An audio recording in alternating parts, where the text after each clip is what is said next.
Back to my channel study with Kanha ji. भाई आप लोग कैसे हैं? आप लोगों की प्रिपरेशन कैसे चली हुई है? कमेंट सेक्शन में ज़रूर बताएं मुझे, क्योंकि आप लोगों की ना लगातार कमेंट्स आते हैं कि मैम ये कराओ वो कराओ। तो आप लोगों के कहने पर ही जो ये वीडियो है वो मैं अपलोड कर रही हूँ टीचिंग एप्टीट्यूड की स्पेशली, क्योंकि भाई टीचिंग एप्टीट्यूड का भले ही आपका सिलेबस थोड़ा है बट इम्पोर्टेंट है। ये ना मानकर चले कि वो एक ही वीडियो में कंप्लीट हो जाएगा। मैं ऐसा बिल्कुल भी नहीं करूँगी, आपको बहुत ही ध्यान से कराऊंगी मैं, ठीक है। मैंने आपके लिए प्रीवियस ईयर भी कराया है टीचिंग एप्टीट्यूड का, और आपको जो एक स्पेशल क्लास भी मैंने टीचिंग एप्टीट्यूड की दी है आपको, और आज ये दूसरी क्लास है आपकी, और आगे भी एक दो क्लास और मैं टीचिंग एप्टीट्यूड की लगाने वाली हूँ। तो भाई जिन्होंने अभी तक चैनल को सब्सक्राइब नहीं किया है, प्लीज़ वो बेल आइकन पर प्रेस कर मेरे चैनल को सब्सक्राइब कर लें, ताकि आपको ऐसे ही इंपॉर्टेंट जो वीडियोज़ हैं उनकी नोटिफिकेशन टाइमली मिल सके।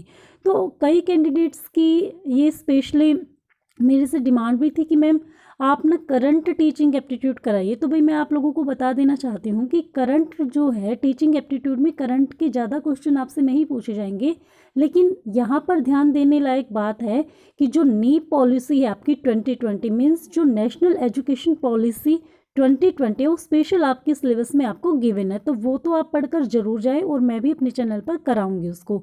तो वो बहुत इंपॉर्टेंट है, वो आप एग्ज़ाम देने से पहले ज़रूर पढ़े भाई। उसको पढ़े बिना आपने एग्ज़ाम देने नहीं जाना है, और वो मैं कराऊंगी भी आप लोगों को। तो आज मैं आप लोगों को कराऊंगी टाइप्स ऑफ टीचिंग। ओके, तो टाइप ऑफ टीचिंग में देखिए क्या क्या होते हैं टीचिंग की टाइप्स की। मैक्रो टीचिंग होती है आपकी, मैक्रो मतलब जो बहुत बड़े लेवल की होती है। फिर एक ग्रुप टीचिंग होती है, एक री टीचिंग होती है, मतलब पुनर्शिक्षण जिसको बोलते हैं हिंदी में। ग्रुप मीन्स टोली शिक्षण जो होता है। फिर रेमेडियल टीचिंग होती है आपकी, उपचारात्मक शिक्षण। अब हम एक एक करके इनको एक्सप्लेन करेंगे। सबसे पहले बात करते हैं व्रत शिक्षण या विस्तार शिक्षण या मैक्रो टीचिंग की, ठीक है। इसका मतलब क्या होता है? तो देखिए जो व्रत शिक्षण का अर्थ है भाई, मैक्रो टीचिंग का जो मीन्स है वो होता है कि बहुत बड़े तरीके से, बहुत विस्तार से, बहुत वाइडली आपको पढ़ाने से, ठीक है, वाइडली तरीके से पढ़ाने से। इसका मतलब इसमें क्या होता है कि जो टीचर होता है वो एक ही समय में सभी छात्रों को सूचनाएं देता है। ओके, और ये शिक्षण जो होता है ना, ये जो टीचिंग होती है वो पूरी कक्षा के लिए होती है, ना कि ये सूक्ष्म शिक्षण की तरह छोटे छोटे समूह में। अब देखिए जो सूक्ष्म होता है ना आपका, सूक्ष्म जो शिक्षण होता है मतलब वो क्या होता है, ग्रुप्स में डिवाइड होता है, छोटे छोटे छोटे छोटे, मतलब 5 बच्चों का एक ग्रुप हो गया, 4 बच्चों का एक हो गया, 6 बच्चों का एक हो गया। तो ये ऐसा नहीं होता है। मैक्रो टीचिंग आपकी क्या होती है कि भी पूरी क्लास के लिए ही होती है, ठीक है। इसको क्या बोलते हैं, लेक्चर मेथड भी बोलते हैं। ये लेक्चर मेथड पर आधारित होता है। इसमें क्या होता है, जो स्टूडेंट्स होते हैं ना, जो छात्र होते हैं, उनकी जो संख्या होती है भाई वो ज़्यादा होती है। आई थिंक आपको समझ आ गया होगा। अगर कहीं भी आपको डाउट लगता है तो भाई आप मुझे कमेंट सेक्शन में ज़रूर पूछ लेना। नेक्स्ट बात करते हैं हम टोली समूह शिक्षण या ग्रुप टीचिंग की। अब ग्रुप टीचिंग क्या होता है भाई? देखिए जो ग्रुप टीचिंग होती है ना, ये शिक्षण की एक ऐसी प्रणाली होती है, एक ऐसा प्रोसेस होता है जिसमें कई सारे टीचर मिलकर क्या करते हैं, विद्यार्थियों के, स्टूडेंट्स के ग्रुप को वो इंस्ट्रक्शंस देते हैं, ठीक है, अनुदेशन देते हैं, और एक साथ मिलकर किसी विशेष प्रकरण के लिए शिक्षक की जिम्मेदारी ये लेते हैं। इसमें क्या होता है, 1 से 2 शिक्षक होते हैं। सपोज मैं एक टीचर हूँ, अब मेरे साथ जो है दो टीचर और होंगे, और वो पूरी क्लास को हैंडल करेंगे, कुछ लेक्चर देंगे, कुछ बातें बताएंगे। तो वो क्या होगा भाई, वो टोली समूह शिक्षण होगा, ठीक है। इसमें क्या होता है कि जो शिक्षण उद्देश्य के अनुसार जो शिक्षकों की योग्यता होती है ना, उसके अनुसार ही समूह शिक्षण के कार्यक्रम में आवश्यक और वांछित परिवर्तन या इच्छित परिवर्तन ये ला भी सकते हैं, ठीक है। इनके ऊपर डिपेंड होता है कि कुछ चेंज भी कर सकते हैं इसमें। पर इसका सीधा सा मतलब यही होता है कि जब 2 या 3 टीचर मिलकर किसी बहुत बड़ी संख्या में जब क्लास को हैंडल करते हैं, कुछ लेक्चर देते हैं, ठीक है, तो वो क्या होता है, समूह शिक्षण होता है। ओके, फिर है पुनर्शिक्षण। अब रीटीचिंग क्या होता है? रीटीचिंग जैसा कि आपको नाम से ही पता लग रहा है कि दोबारा पढ़ाना। ओके, तो पुनर्शिक्षण में जो टीचर होता है ना, वो सभी बच्चों को ध्यान में रखता है, ठीक है। ऐसा नहीं है कि भी देखो कोई बच्चा तो ऐसा होता है कि इंटेलिजेंट होता है, उसको बहुत जल्दी से चीज़ें समझ आ जाती है, कॉन्सेप्ट क्लियर हो जाते हैं। बट भाई कुछ बच्चे ऐसे होते हैं जिनको थोड़ा लेट समझ आता है। तो उसके लिए क्या होता है कि टीचर जो होता है ना, दोबारा से रिपीट करता है। मीन्स जैसे मैं आपको अभी पढ़ा रही हूँ, तो मैं आपको मैंने सोचा कि भाई भाई मैं आपको शिक्षण के प्रकार करा दूं। ओके, तो शिक्षण के जो प्रकार मैंने आपको कराया तो उसके बाद मैं उसको दोबारा रिपीट करूंगी, तो ये क्या हुआ, पुनर्शिक्षण हुआ। मतलब ये है कि भाई जो इंटेलिजेंट स्टूडेंट है उनको समझ आ गया, कोई बात नहीं, लेकिन जिनको नहीं समझ आया उनको दोबारा से करा दूं। ठीक है, तो ये होता है आपका। इसमें इस बात पर ध्यान नहीं दिया जाता कि किस बच्चे को वह पाठ याद है या किसको नहीं है। तो पूरा का पूरा पाठ सभी बच्चों को पढ़ाया जाता है, चाहे भले ही वे किसी को याद हो या ना हो। ओके, कई बच्चे ऐसे होते हैं ना कि नहीं नहीं नहीं ये मत कराओ, ये तो मुझे आता है सर, ये तो हमें आता है, आप आगे कराओ, ऐसा होता है। लेकिन हमें भाई उन बच्चों की मर्जी का ध्यान नहीं रखना है, हमें पूरी क्लास को साथ लेकर चलना है, तो उसको बोलते हैं रीटीचिंग। फिर है उपचारात्मक शिक्षण, रेमेडियल टीचिंग। ये क्या होती है, ये होती है कि जब हम जो निदानात्मक मूल्यांकन की बात होती है, ठीक है, मतलब जिन जिन बच्चों को किसी विशेष पाठ में कोई प्रॉब्लम आ रही है, कोई दिक्कत आ रही है, तो हम उन्हीं बच्चों को पढ़ाएं। भाई आप में से ये लगा लीजिए, अब मैंने आपको ये क्लास दी है, अब इसमें से अगर किसी कैंडिडेट्स को कोई प्रॉब्लम है तो आप मुझसे पूछ सकते हैं, मैं दोबारा आपको उस प्रॉब्लम का सॉल्यूशन कराऊंगी। तो यही क्या होता है, आपका रेमेडियल टीचिंग होती है। ओके, आई थिंक आपको ये टाइप ऑफ टीचिंग सारे समझ आ चुके होंगे। तो चलिए अब हम आगे चलते हैं।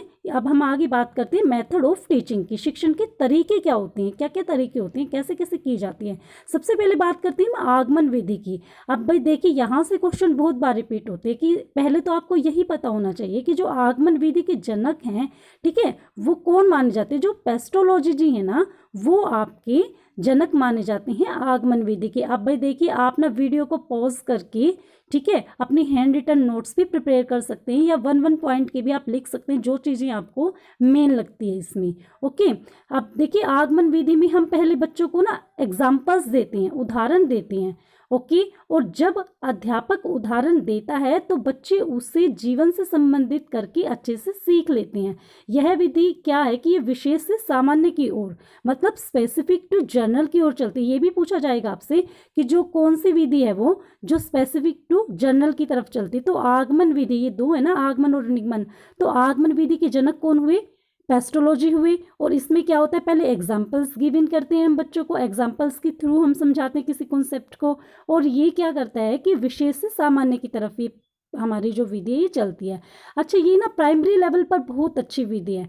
ओके, इसमें आप सारी चिंतन को ये बढ़ावा देती है, मतलब बहुत बड़े डिफरेंट डिफरेंट तरीकों से सोचने की क्षमता पर ये टिकी हुई होती है। ठीक है, तो ये विधि ज्ञात से, मतलब हमें कोई चीज़ पता है और हमें जो चीज़ नहीं पता उसकी तरफ ये विधि हमें लेके जाती है। इसको सूक्ष्म से स्थूल की तरफ भी हम बोल सकते हैं, उदाहरण से नियम की ओर। तो ये बहुत इंपॉर्टेंट है भाई, ये दोबारा रिपीट कर रही हूँ मैं, एक बार फिर से आपका पुनर्शिक्षण करा रही हूँ मैं आपको।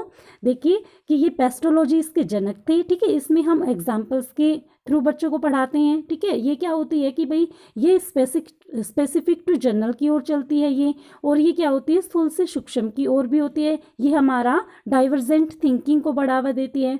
ओके, तो ये थी आपकी आगमन विधि। अब बात करते हैं हम निगमन विधि की। इस विधि के जनक कौन है भाई, आगमन विधि की तो बताए पेस्टोलॉजी। अब जो निगमन विधि है उनके जनक कौन है, आपके अरस्तु जी।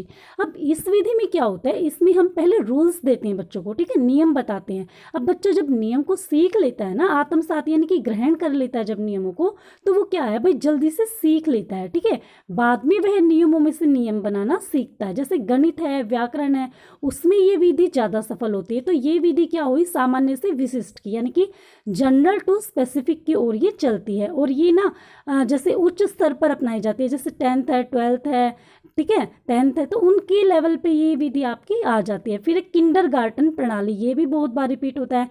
अच्छा, इसके जो जनक थे वो जर्मनी के फ्रॉबेल थे। कौन थे भाई, किंडरगार्टन के फ्रॉबेल जी थे। अब इनके अनुसार क्या होता है कि जो स्कूल होता है ना, वो बच्चों का एक तरह का बाग होता है, जिसमें बच्चा क्या करता है कि अपनी क्रिया से वो ईजिली, ठीक है, फ्रीली वो उस वातावरण में खेल सकता है। तो किंडरगार्टन जो प्रणाली है उसमें बच्चों को खेल खेल में सिखाया जाता है। अब इसमें क्या होता है, कुछ इसके लाभ होते हैं, इसकी एडवांटेजेस होती हैं कि शिशु शिक्षा पर ये बल देती है किंडरगार्टन विधि, खेल के द्वारा शिक्षा देती है, बालकों को ये स्वतंत्रता देती है, इसमें व्यक्तित्व की विभिन्नताएं आती है और सामाजिक भावना का, जब बच्चा खेलता है सभी के साथ गार्डन में, ठीक है, बाग में, तो उसमें क्या होती है भाई, सामाजिक भावना का विकास होएगा उसमें। फिर है मॉन्टेसरी शिक्षा पद्धति। ठीक है, ये क्या होती है कि मॉन्टेसरी शिक्षा पद्धति के जो जन्मदाता हैं वो मारिया मॉन्टेसरी जी थी आपकी।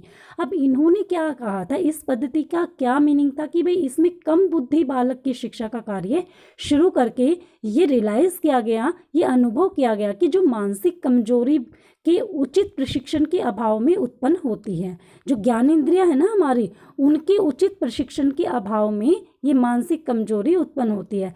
अब इन्होंने कम बुद्धि वाले बालकों को खेल विधि से सिखाने पर बल दिया। मतलब जो मेंटली डिस्टर्ब बच्चे जो है ना, उन्होंने उनकी शिक्षा पर बल दिया था, उनको कैसे, खेल के थ्रू सिखाने पर। अब इसके कुछ गुण थे। एक तो जो ज्ञानेंद्रियां है ना हमारी, उनके प्रशिक्षण पर बल दिया। आपको पता है हमारी ज्ञानेंद्रियां कौन कौन सी, आँख, नाक, ठीक है। तो ये वाले जो हैं, इनके प्रशिक्षण पर इन्होंने बल दिया था। स्वतंत्रता, भाई ऐसे हम क्या करते हैं, कई बार जो मेंटली डिस्टर्ब बच्चे होते हैं उनको ना रोकते हैं, नहीं नहीं ऐसा मत कर, रहने दे, तो नुकसान कर देगा।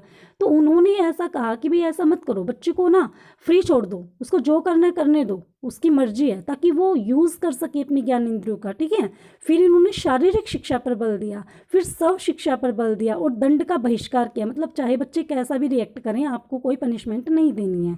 फिर शिक्षा खेल के माध्यम से दी इन्होंने, प्रेशर के थ्रू कुछ नहीं कराया। मांटेसरी जी ने क्या किया, खेल खेल में इन बच्चों को सिखाया। ओके, फिर थी प्रोजेक्ट या परियोजना विधि। अब प्रोजेक्ट योजना, ठीक है, ये क्या थी, अब इसके जो जन्मदाता थे वो थे भाई किलपैट्रिक जी।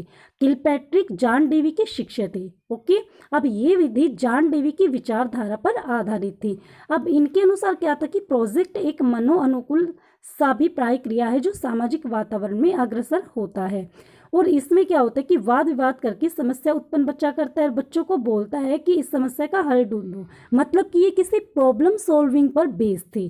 किसी भी प्रॉब्लम को दे देंगे और फिर बच्चे को वो प्रॉब्लम सॉल्व करनी होती थी। अब बच्चे क्या करते थे, उस प्रॉब्लम को सॉल्व करके प्रोजेक्ट बनाते हैं। फिर प्रोजेक्ट बच्चों की इच्छा के अनुसार दिया जाता था, ना कि अध्यापक के। बच्चों की मर्जी होती थी भाई, वो किसी भी चीज़ पर प्रोजेक्ट बना सकते थे। अब प्रोजेक्ट के निर्वाचन होने के बाद उसकी संरचना बनाई जाती थी और जब प्रोजेक्ट खत्म हो जाता था ना, तो उस पर फिर क्या किया जाता था, इवैल्यूएशन किया जाता था। और आपका 6th है डाल्टन पद्धति। अब देखिए ये जो पद्धति है ये 1920 में कुमारी हेलन पार्क हर्स्ट के द्वारा निकाली गई थी। और हेलन जो थी ना, वो अमेरिका के डाल्टन नगर में 30 बच्चों की इंचार्ज थी। अब इन्होंने जो आयु थी ना और योग्यता थी, वो 30 बच्चे अलग अलग थे आयु में और योग्यता में। अब उनकी शिक्षा के लिए जो अपनाई गई विधि थी वो ही क्या कहलाई थी, डाल्टन विधि। अलग अलग बच्चों की जो योग्यता थी वो अलग अलग थी, ठीक है। और वो क्या थी भाई, डाल्टन नगर में 30 बच्चों की इंचार्ज थी, तो इसीलिए इसको डाल्टन पद्धति बोला गया। तो भाई आज का सेशन आपको कैसा लगा कमेंट सेक्शन में ज़रूर बताएं। वीडियो को ज़्यादा से ज़्यादा लाइक करें, शेयर करें।